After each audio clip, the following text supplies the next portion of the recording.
1 Samuel capítulo 12 é o texto que estudaremos nesta tarde. Era aniversário da igreja presbiteriana de Tambaú e eu estava lá para pregar. Ao término do culto, como quase sempre faço, perguntei à família o que vocês acharam do sermão. Naquele dia eu acho que eu deveria ter ficado calado, pois alguém com toda a sinceridade do mundo me disse: pai, eu até gostei do sermão, mas acho que você errou na escolha. Era aniversário da igreja e o Senhor me vem pregar uma exortação do livro de Juízes. As pessoas deveriam celebrar, mas talvez elas estejam tristes agora depois daquela mensagem. De fato, irmãos, talvez eu tenha mesmo errado na escolha do sermão. Mas de qualquer modo, eu segui o que Samuel faz neste texto que vamos estudar. Os israelitas também estavam celebrando uma vitória. Mas de repente surge o profeta e, por assim dizer, ele estraga a celebração dos israelitas como seu último sermão. De que se tratava seu último sermão? Qual era a mensagem principal de seu discurso de despedida? Arrependimento, irmãos. Os israelitas, mais do que festejar, precisavam de uma experiência de genuíno arrependimento. Talvez esta seja a nossa necessidade também. Nós vamos ler, para começar, o verso de número 17. E como sempre fazemos, eu peço que você tenha a sua Bíblia aberta, pois durante o sermão nós vamos ler quase que o texto inteiro. 1 Samuel capítulo 12, verso 17. Não estamos na época da colheita de trigo? Palavras de Samuel ao povo. Pedirei ao Senhor que envie trovões e chuva, para que vocês reconheçam que fizeram o que o Senhor reprova totalmente quando pediram um rei. Vamos orar, irmãos. Senhor, nós estamos diante de Tua palavra.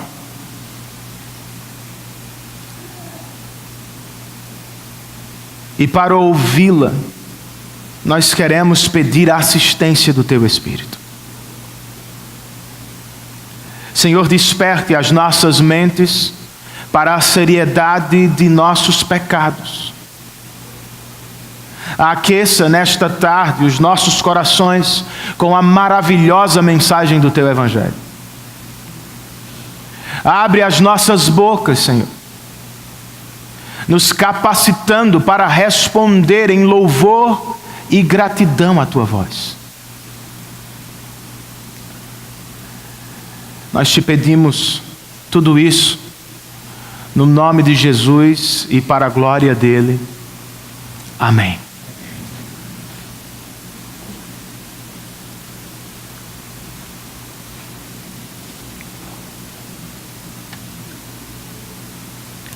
Samuel está para sair de cena, irmãos.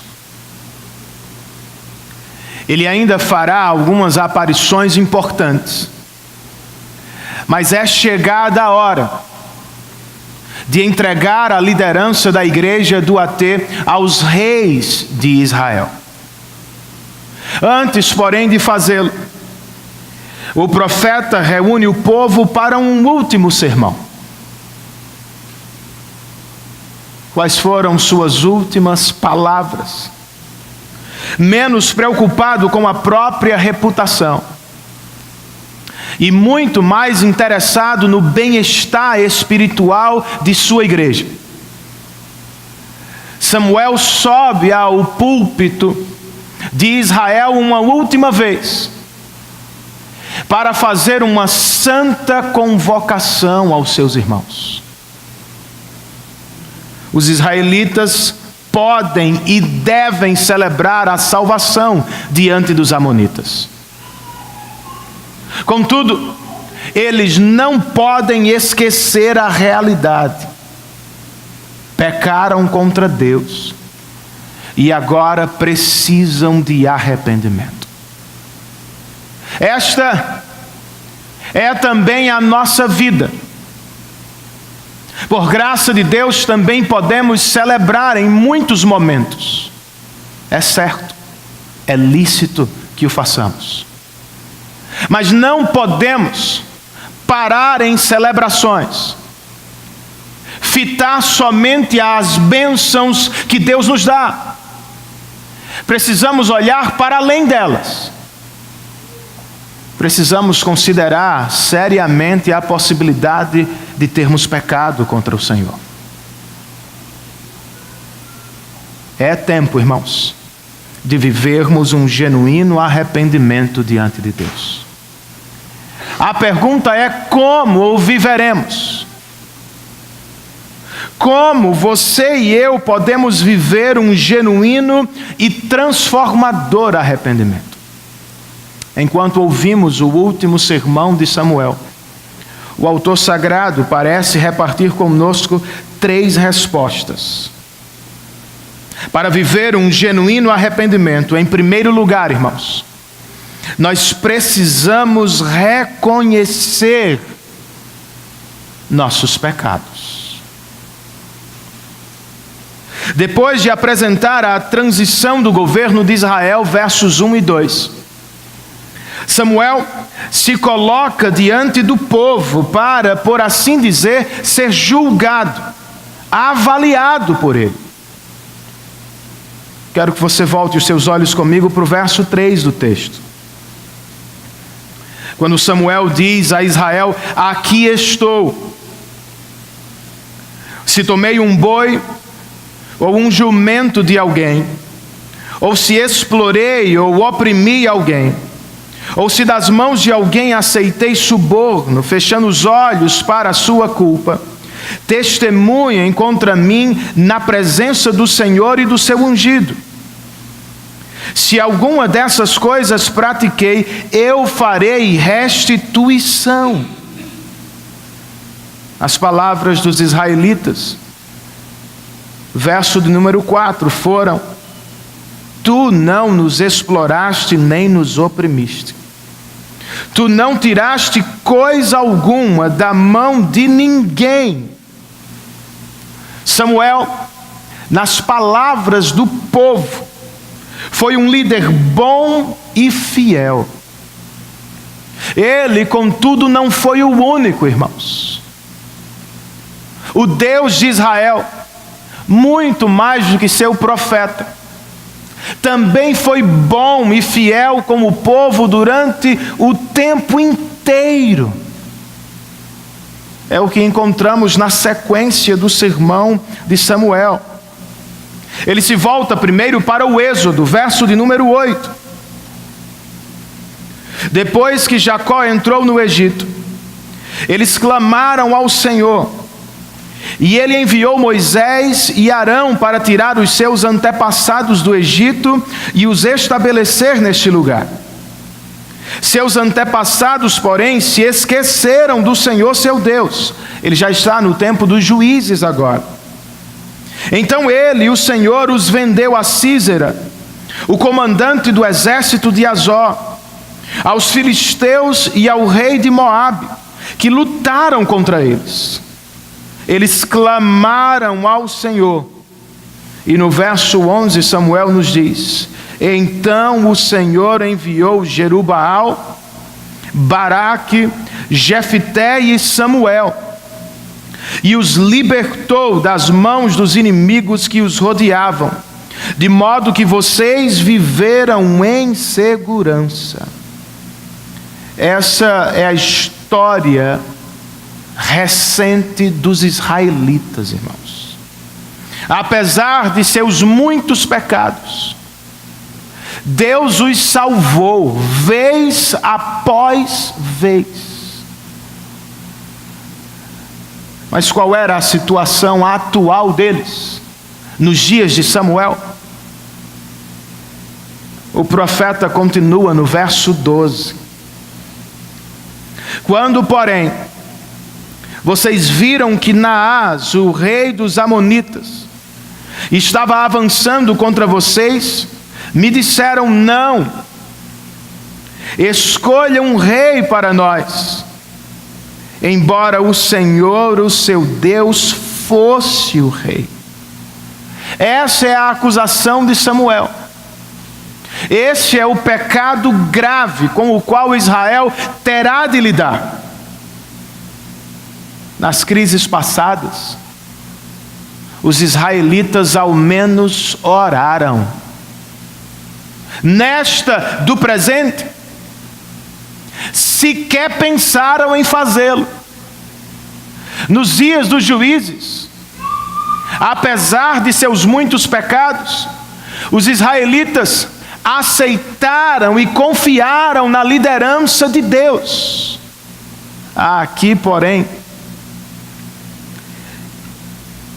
eles rejeitaram o governo do Senhor e abandonaram a liderança de seu profeta. Em vez de orar a Deus pedindo salvação, eles exigiram um rei a Samuel.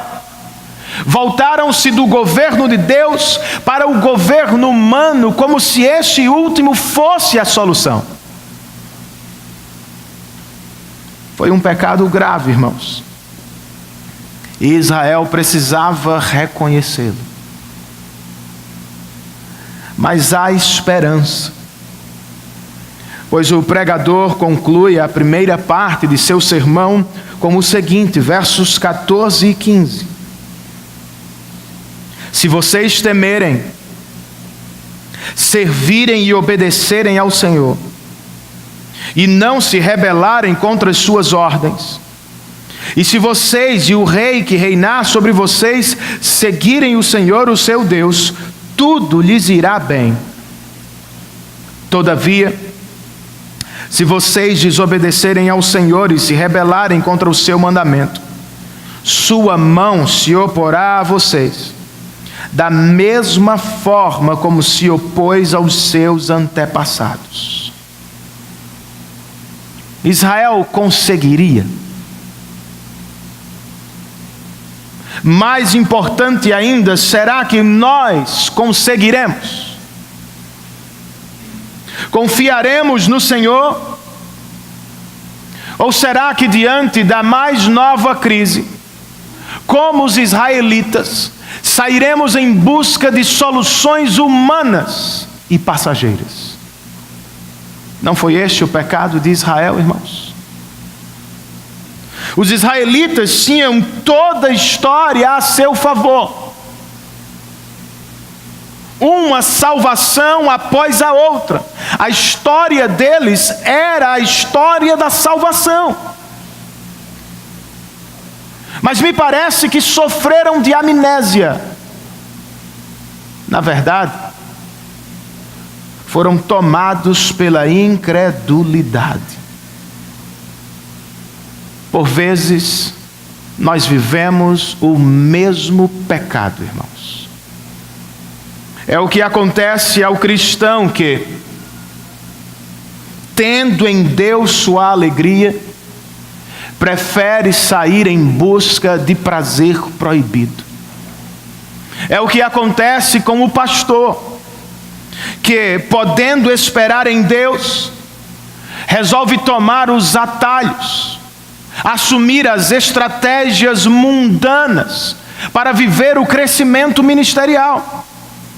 É o que acontece ao crente, que, podendo buscar a Deus por paz e segurança, escolhe idolatrar governos, países e homens, depositando sobre eles toda a sua esperança. Não vai dar certo, irmãos. O maior problema de Israel não era com Naás, o rei dos amonitas. O maior problema de Israel era com Deus, em quem deixaram de crer. Nossa maior dificuldade não se acha nas circunstâncias à nossa volta. Nosso maior problema é o pecado que habita em nós. Toda vez que nos voltamos de Deus para um governo, de Deus para uma experiência, de Deus para uma pessoa, em busca de paz, realização e alegria, nós estamos em pecado. E o que acontece como consequência de nossos pecados? Se Deus não nos amasse de maneira especial, como diz Paulo aos Romanos no capítulo 1, Ele nos deixaria à própria sorte. Por assim dizer, prosperaríamos no caminho do pecado. Mas porque Ele nos ama, irmãos, e porque somos seu povo, propriedade particular, para nos impedir de avançar, Ele usa a sua mão para se opor às nossas vidas. Sabe a porta fechada que você enfrenta? Lembra da dificuldade que tem no trabalho ou na família? Em alguns momentos, nós queremos dizer, só pode ser o diabo. Talvez não seja. Pode ser a mão de Deus. Nem tudo é a crise. Nem tudo é o patrão incrédulo. As pessoas com quem vivemos não são culpadas por tudo que nos acontece, irmãos.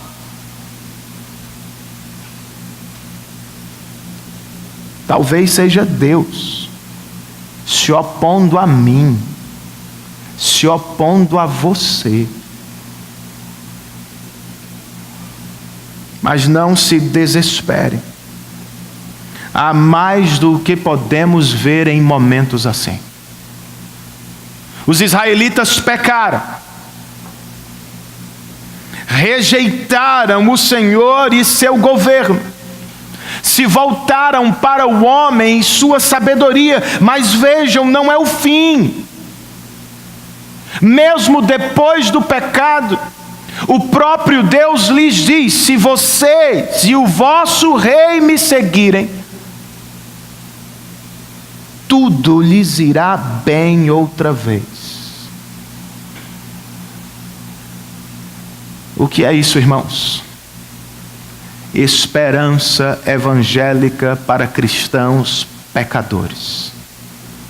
Vocês me rejeitaram, vocês pecaram outra vez, terão de viver as consequências, mas se me buscarem outra vez, eu lhes abençoarei de novo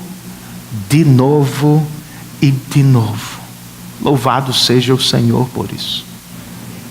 Você sabia que era pecado. Você deveria ter desistido, mas não, você foi em frente.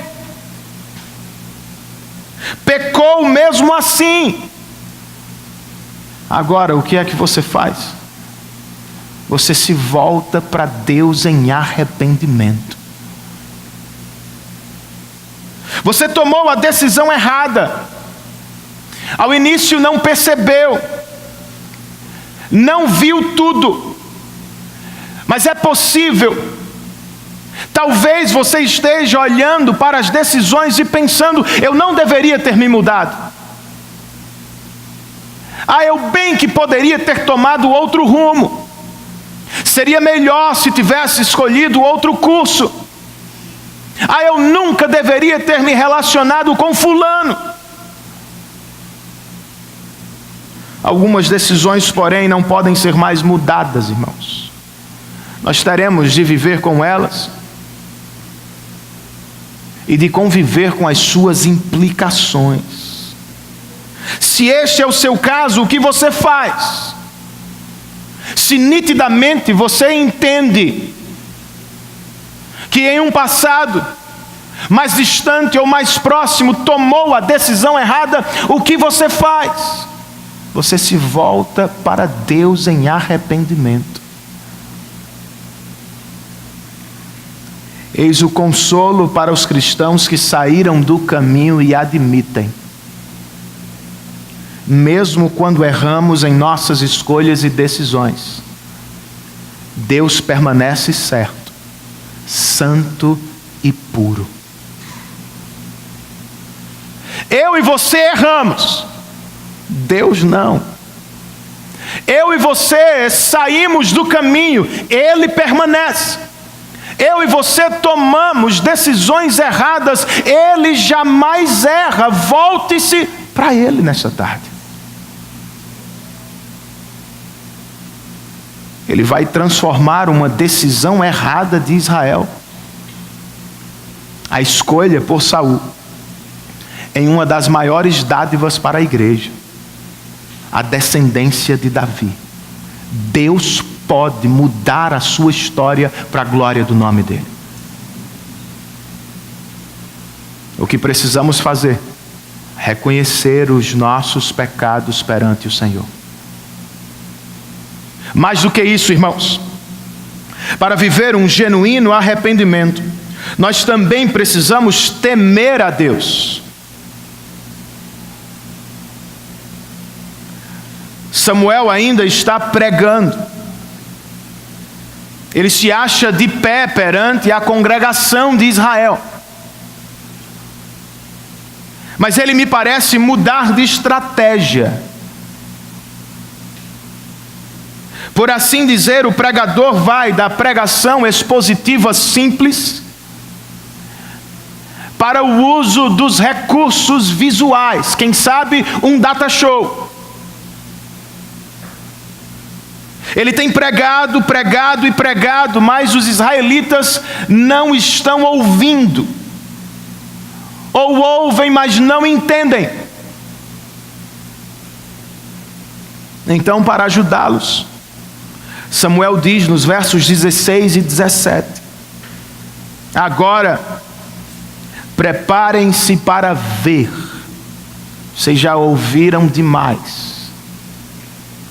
Preparem-se para ver este grande feito que o Senhor vai realizar diante de vocês. Não estamos na época da colheita do trigo. Pedirei ao Senhor que envie trovões e chuvas. Com que propósito? Para que vocês reconheçam que fizeram o que o Senhor reprova totalmente quando pediram um rei. Era tempo de colheita, irmãos. A estação, portanto, era seca, não chovia. Mas eis que o Senhor vai abrir as comportas dos céus, de maneira sobrenatural, fora de época, com um propósito específico: chamar a atenção dos israelitas. Se não estão ouvindo, ao menos podem ver as obras de Deus. Samuel pediu, verso 18: e naquele mesmo dia o Senhor enviou trovões e chuvas. E qual foi o resultado daquela mensagem visual de Deus? Todo o povo, final do verso 18, todo o povo temeu grandemente o Senhor e Samuel. Não porque simplesmente choveu, irmãos, mas porque choveu fora de época. De repente, os israelitas parecem acordar. Se lembraram das maldições da lei de Deus. Não eram meras palavras. O Senhor havia prometido bênçãos e maldições a seu povo. O Senhor da aliança contra quem havia um pecado tinha o direito de a qualquer momento julgar seu povo e discipliná-lo. Por isso, tomados por temor, os israelitas dizem a Samuel no verso 19: ora ao Senhor o teu Deus em favor dos teus servos, para que não morramos, pois a todos os nossos pecados acrescentamos o mal de pedir um rei. Finalmente, irmãos, os israelitas finalmente entenderam. Agora não apenas reconheceram o pecado, eles temem e tremem diante do poder de Deus. Você já viveu algo parecido? Você também já foi tomado por um santo temor a Deus em algum momento da vida? O Senhor, por sua vez, já o assustou de algum modo? Eu estou pensando no diagnóstico difícil que você recebeu, ou na demissão repentina, ou na crise inesperada, você não a viu chegando. De súbito você acorda.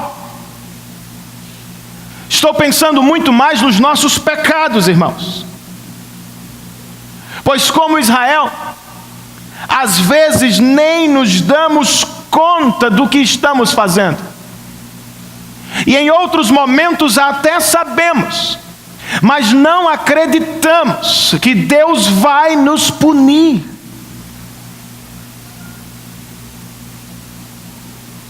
De repente, porém, Ele o faz. Chuvas pesadas começam a cair, ameaçando nossos negócios, nossas famílias e até nossa tranquilidade. Até outro dia você me diria: está tudo bem, não há sinal de perigo, Renan. De repente, irmãos, surge um som perturbador na mente, um temor inquietante no coração. O que será? Nem sempre é só dificuldade da vida. Nem toda vez é apenas o mau funcionamento do corpo. De novo, pode ser Deus chamando a nossa atenção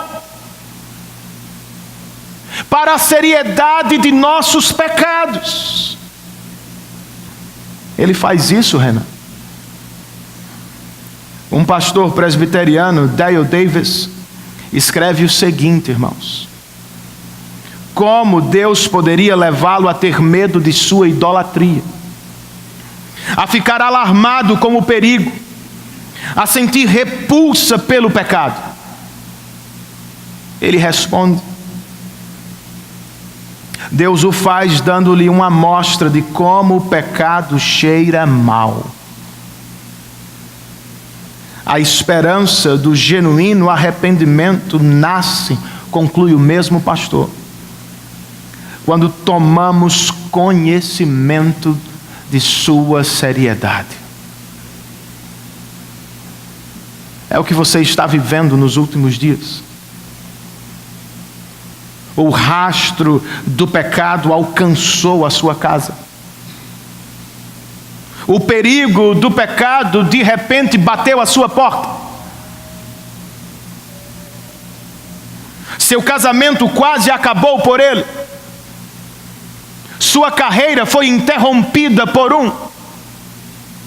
a comunhão com os santos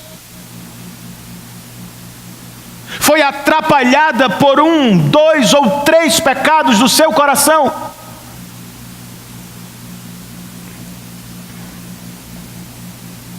O que fazemos se este é o nosso caso, irmãos?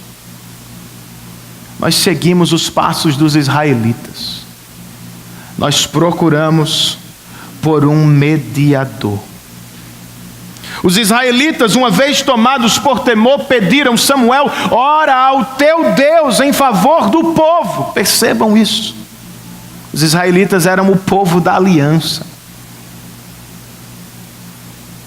Mas quando falam com Samuel, referem-se a Deus como Deus de Samuel, não como ao nosso Deus.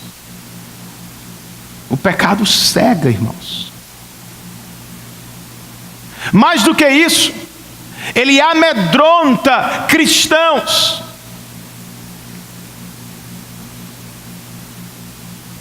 Ele cegou os olhos dos israelitas para a aliança. E ele encheu seus corações de medo de Deus. É o que vivemos também. Por causa dos nossos pecados, nem sempre conseguimos orar como gostaríamos. Às vezes não nos achamos dignos de comparecer à presença do Senhor. Em alguns momentos da vida, nós nos percebemos mais inadequados do que nunca. Mas graças a Deus,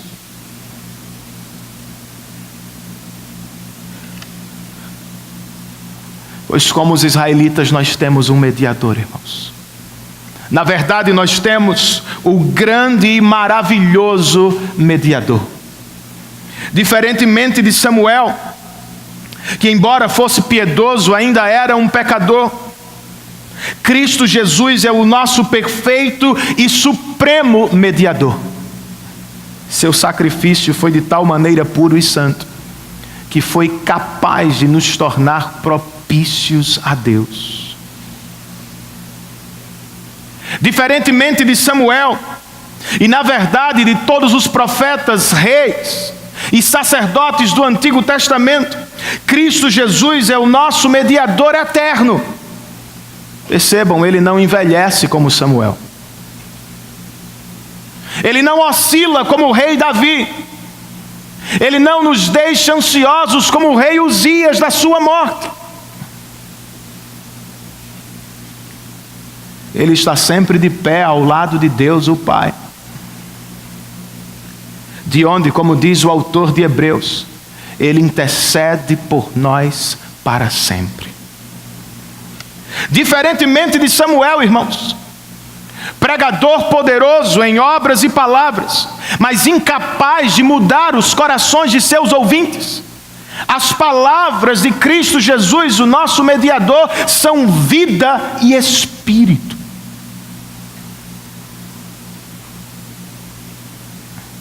Ou seja, ele não tem poder apenas para nos salvar da condenação do pecado. Ele tem poder para nos libertar da prisão do pecado. Ele não apenas nos acha por sua graça. Nosso mediador é poderoso para nos transformar para a sua glória. Seja qual for a sua situação, portanto, volte-se para ele nesta tarde. É do que você precisa, cristão. É de quem você precisa, não cristão. Todos nós precisamos do mediador de Deus para a nossa salvação. Pois como os israelitas tomaram conhecimento, irmãos, nós não temos como nos aproximar de Deus sozinhos. Nossos corações são impuros, nossas mãos estão sujas, nossas obras são ilimitadas. Louvado seja o Senhor pelo Cordeiro Pascal que morreu por nós na cruz do Calvário. Seu sacrifício é perfeito, é eterno e poderoso para a nossa salvação. Temamos, portanto, a Deus, irmãos, e busquemos o nosso mediador nesta tarde. Por fim, para viver um genuíno arrependimento, nós também precisamos confiar na graça. É o caminho lógico do arrependimento.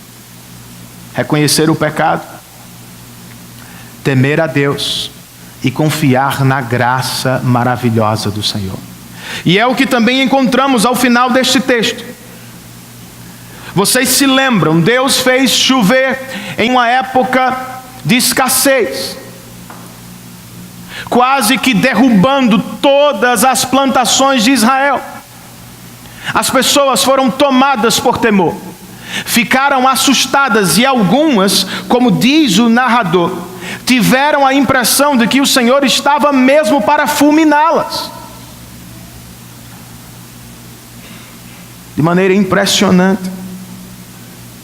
O mesmo pregador que disse, Deus fará isso para que vocês o temam, diz agora no verso 20, não tenham medo. Ele primeiro os assusta,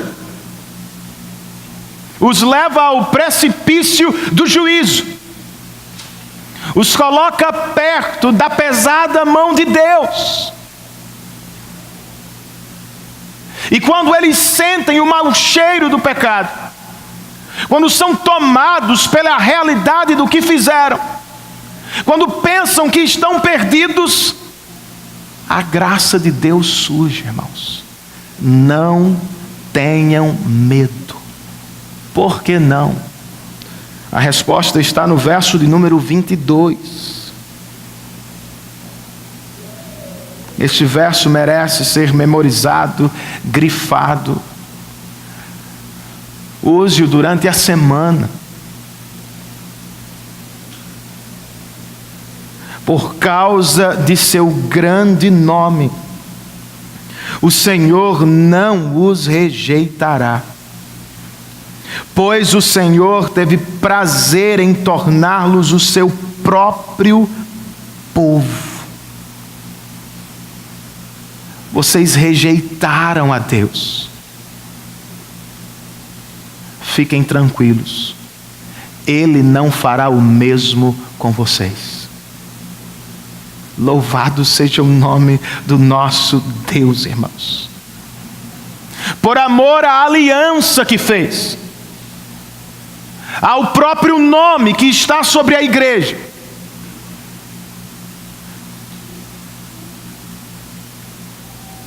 Ele teve prazer em nos tornar seu próprio povo. Que mensagem, que boa notícia para os israelitas pecadores, irmãos. O Deus a quem eles rejeitaram não vai rejeitá-los. Mas o que diríamos do pastor deles? O pastor Samuel, que também por tabela foi rejeitado. Os israelitas não apenas rejeitaram a Deus, rejeitaram o pastor que Deus colocou sobre a igreja. Como é que ele vai proceder, irmãos? Como é que ele vai lidar com a rejeição de Israel? Verso de número 23. E longe de mim esteja pecar contra o Senhor, deixando de orar por vocês. Também lhes ensinarei o caminho que é bom e direito. Isto é, se Deus não rejeita o seu povo, seu profeta tampouco o fará. É impressionante, irmãos. Pois este homem foi substituído. Ele não será mais o líder de Israel. Saul governará, depois dele Davi. Pouco a pouco Samuel vai ser colocado à margem. Não será lembrado o tempo inteiro, mas aqui está o profeta dizendo: tudo bem, eu continuarei orando por vocês. E estarei aqui para pregar a palavra para vocês. E a parte do povo, qual era? Samuel conclui seu sermão com o seguinte, irmãos, versos 24 e 25. Somente temam o Senhor e sirvam-no fielmente de todo o coração. E considerem as grandes coisas que Ele tem feito por vocês. Todavia, se insistirem em fazer o mal, vocês e o seu rei serão destruídos. Essa é a responsabilidade dos israelitas. Foram imensamente agraciados por Deus. Agora o que precisam fazer? Responder com obediência, temor e adoração. Não é o que deveríamos fazer também, irmãos? Você já confessou o seu pecado? Já o reconheceu diante de Deus?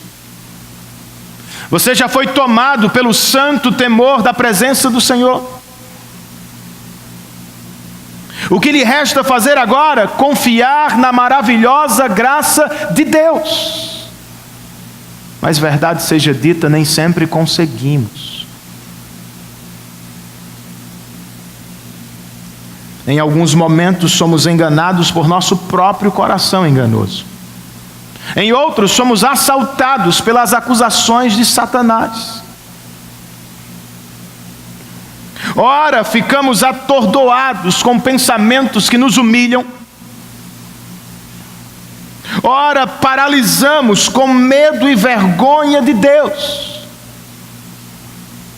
Como nossos primeiros pais, quando pecamos, queremos fugir do Senhor, nos esconder de Sua presença. Não precisa ser assim.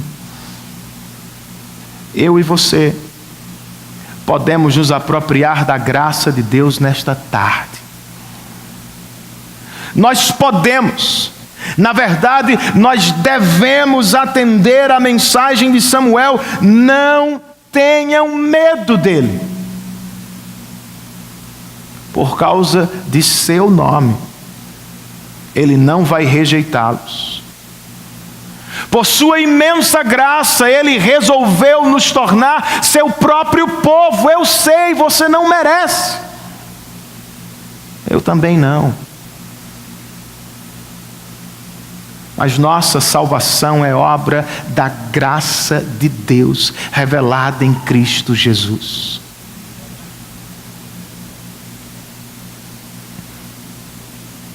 Nada merecemos, mas por graça tudo recebemos. Deveríamos ser condenados por nossos próprios pecados, mas por graça Deus nos poupou em Cristo Jesus. Louvado seja o seu nome. Eu já contei algumas vezes, irmãos, mas eu julgo necessário fazê-lo de novo. Visitando um senhor de sua congregação, Charles Spurgeon ouviu certa vez: pastor, um demônio me visitou na noite passada, e ele me fez pensar em todos os meus pecados.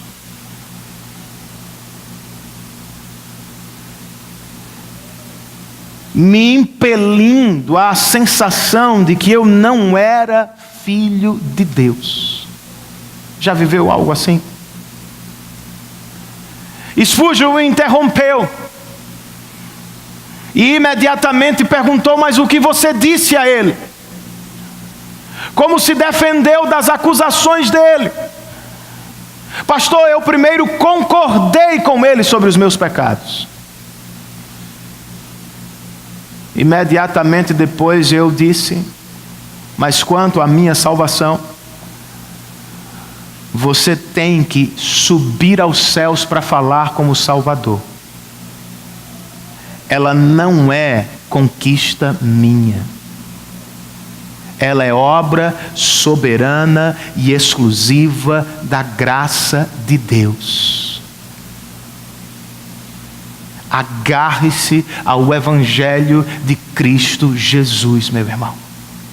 Não ceda às inquietudes e enganos de seu coração.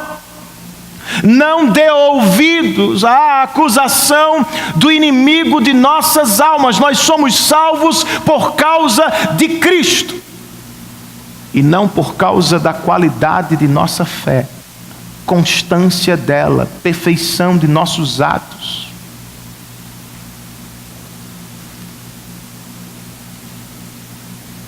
Por graça, o Senhor teve prazer em nos tornar seus filhos amados. Arrependa-se de seus pecados e depois aproprie-se da graça de novo. E em seguida, mova-se para frente, não para trás. Você não precisa ficar paralisado, nem deve ficar o tempo todo se martirizando, como se o sofrimento fosse a sua purificação. Não é. Cristo é. E o sangue dele derramado na cruz do Calvário foi suficiente para nos perdoar de todos os nossos pecados. Vocês se lembram da primeira Páscoa? De como o anjo da morte visitou o Egito, mas não entrou na casa dos israelitas, pois sobre as portas havia sangue. Vocês se lembram da grande Páscoa, quando Cristo Jesus subiu ao Calvário, irmãos, e verteu o seu sangue. Ele não estava nos dando uma lição moral. Ele não estava entrando para a história como alguém corajoso apenas. Seu sangue estava nos purificando de todo pecado. De modo que agora, amanhã e até o último suspiro da nossa vida, nós estaremos protegidos pelo sangue do Cordeiro de Deus.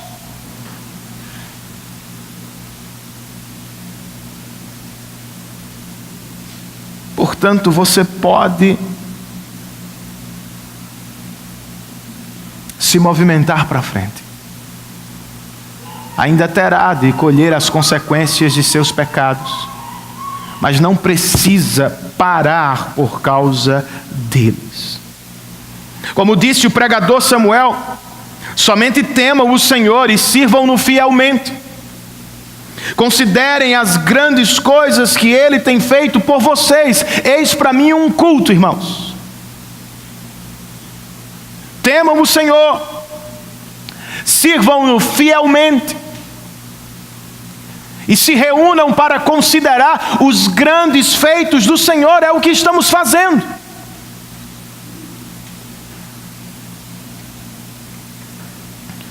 Nos reunimos a cada semana para ouvir e considerar os grandes feitos do Senhor. De maneira especial, nos encontramos a cada domingo para considerar a Páscoa cristã. Nós não o fazemos uma vez por ano somente. Em nossa igreja, nós queremos fazê-lo todos os domingos. Nos reunimos para cantar, para ouvir e para encorajar uns aos outros com a mensagem do Evangelho da Páscoa.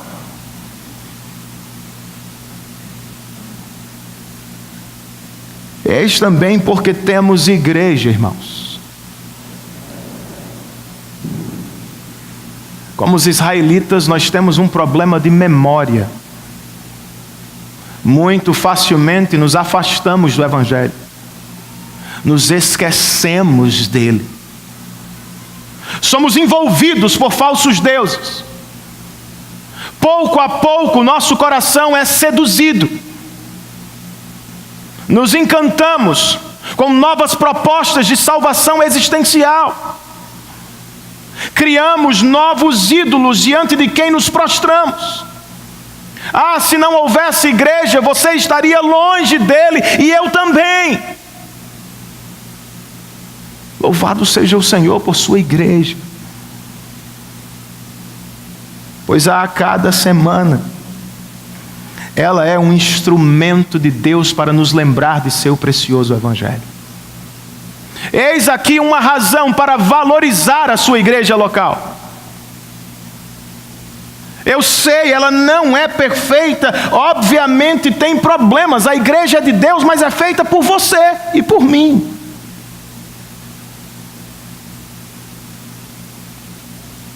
Percebam o que acontece ao final do texto, irmãos. De novo, as pessoas não rejeitaram apenas o Senhor, rejeitaram também o pastor de Israel.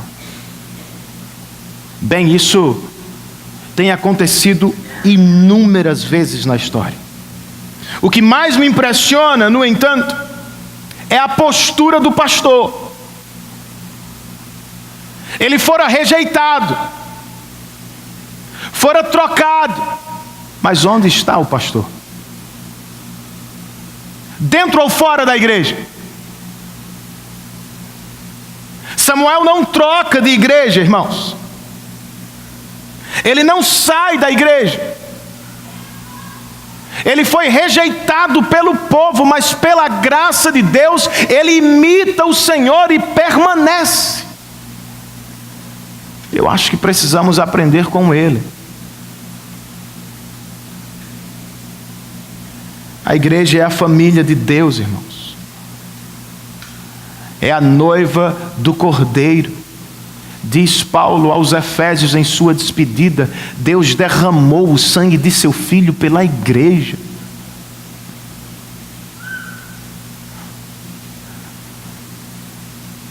Logo, nós não podemos nos levantar e sair quando surgem os primeiros problemas.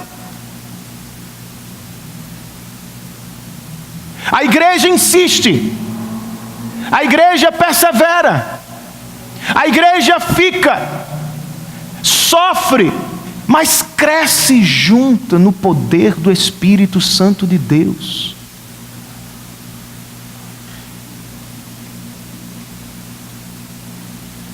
Como Deus persevera conosco, nós também precisamos perseverar com a igreja dele. Que o Senhor nos ajude nessa tarefa. Vocês se lembram do que ouvi depois de pregar no aniversário da igreja de Tambaú? Com aquela sensação de que havia realmente escolhido o sermão errado, eu me dirigi a uma pizzaria onde encontraria o pastor Robinson e sua família.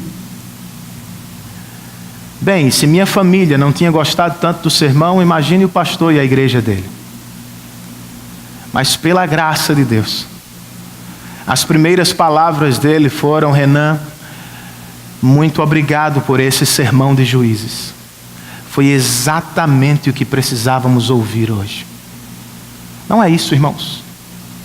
Não se trata tanto do que nós gostaríamos de ouvir. Trata-se do que precisamos ouvir. Deus nos ama tanto.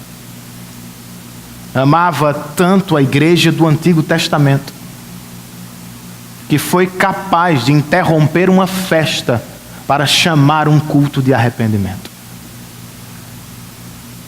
Ele está fazendo a mesma coisa nesta tarde.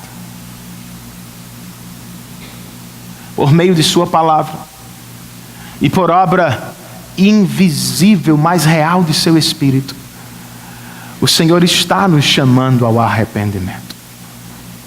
Reconheçamos os nossos pecados. Temamos a Deus e nos apropriemos de sua graça. Queria convidá-lo a curvar a sua cabeça nesse instante e a considerar o que você ouviu por alguns minutos.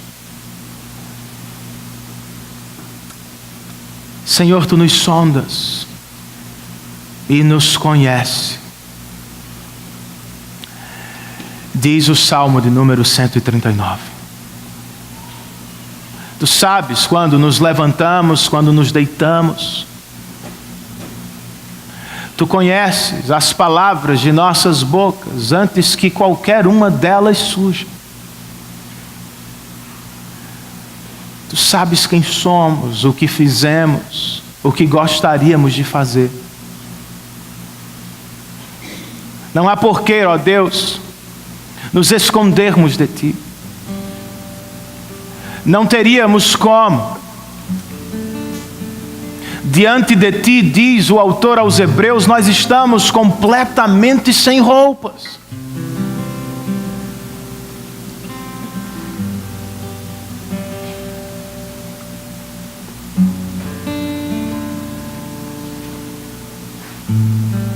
Somos pecadores. Nos rebelamos contra o Teu reinado. Rejeitamos a Tua liderança. Nos afastamos do Teu evangelho, Senhor. Nós pecamos, porque somos pecadores. Mas esta não é toda a história, Senhor. Nós somos pecadores, sim, mas no sangue do Cordeiro Pascal, nós somos pecadores redimidos, comprados, povo do Senhor.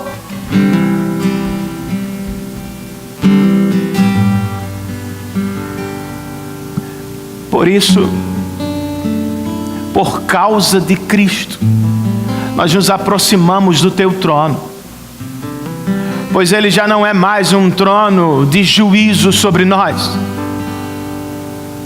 Hebreus 4 nos diz que Ele se chama agora trono de graça para os crentes. Por isso, nesta tarde, nós corremos para Ele. Nós queremos dar ouvidos à Tua voz. Nós queremos vencer a incredulidade, a rebeldia de nossos corações. Nós queremos nos lançar à Tua presença e recorrer à Tua graça outra vez.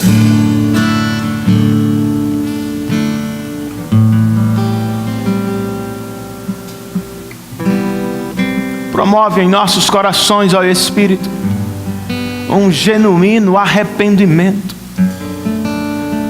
para a glória de Deus e para a alegria espiritual de nossos corações. Não podemos seguir brincando com o pecado. Não podemos ser complacentes, presunçosos. Tenha misericórdia de nós, Senhor. Tenha misericórdia de nós.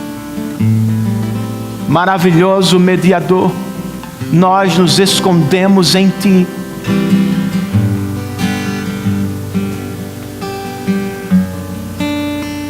Muito obrigado, Jesus,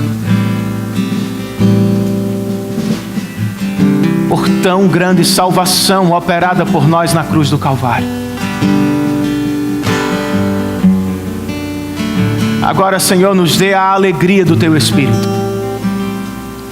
Escrevendo aos Coríntios, Paulo nos disse que o verdadeiro arrependimento gera alegria. Nos entristecemos com os pecados e com o que fizemos contra Ti. Mas homens e mulheres que se arrependem de verdade dão lugar à alegria. A alegria que enxergam na Tua graça perseverante. Levanta-nos, anima-nos, fortalece-nos para o louvor da Tua glória, Senhor. Enche-nos de vigor espiritual para começar de novo, para voltar à leitura da palavra, para insistir na oração, no culto doméstico, na integridade, na ética, em uma vida reta diante do Senhor. Ajuda-nos. Por favor, Senhor. Nós te oramos em nome de nosso mediador Cristo Jesus. Fiquemos de pé, irmãos, e cantemos ao Senhor uma última música em adoração.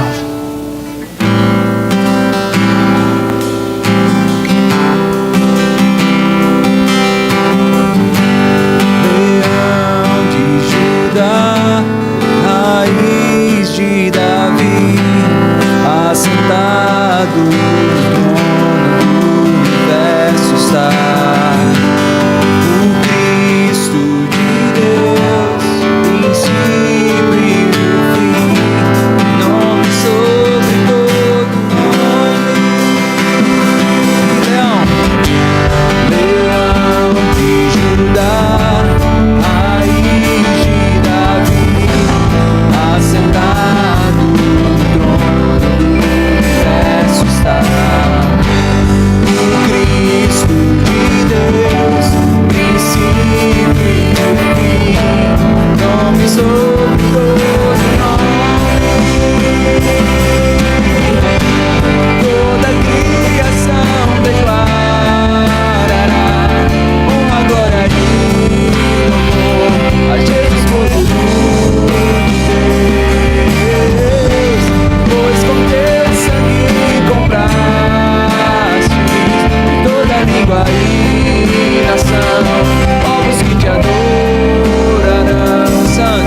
criação declarará honra, glória e louvor a Jesus poderoso de Deus, pois com seu sangue compraste toda língua e nação, conquistadora,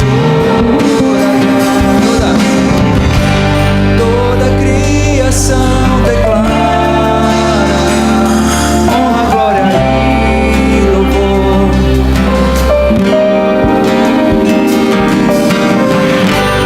Pois com teu sangue compraste toda língua e nação. Senhor, nós te adoramos por isso. Não a nós, Senhor, não a nós, mas ao teu nome seja glória para todos sempre. Estávamos perdidos e o Senhor nos achou. Éramos pecadores condenados ao inferno, mas o Senhor nos salvou e nos deu um céu de glória. Louvamos o teu nome, Senhor. Pedimos que o Senhor nos leve aos nossos lares sob a tua mão e que pela graça tenhamos uma semana repleta de arrependimento e alegria. Promove, ó Deus, crescimento espiritual em nossos corações. Que leiamos mais a tua palavra, que oremos mais a ti, que tenhamos mais prazer na comunhão dos santos e que em tudo o teu nome seja glorificado em nosso viver. Nós te pedimos tudo isso em nome de Jesus. Amém. Que o amor de Deus, o nosso bendito Pai Celestial, que a maravilhosa graça de Cristo Jesus, nosso Senhor e Salvador, que a comunhão, a consolação, a presença e o poder do Santo Espírito estejam sobre todos nós, bem como sobre todos os nossos irmãos espalhados pela face da terra, desde agora e para todos sempre. Todos nós dizemos amém. Cantemos uma última vez, irmãos.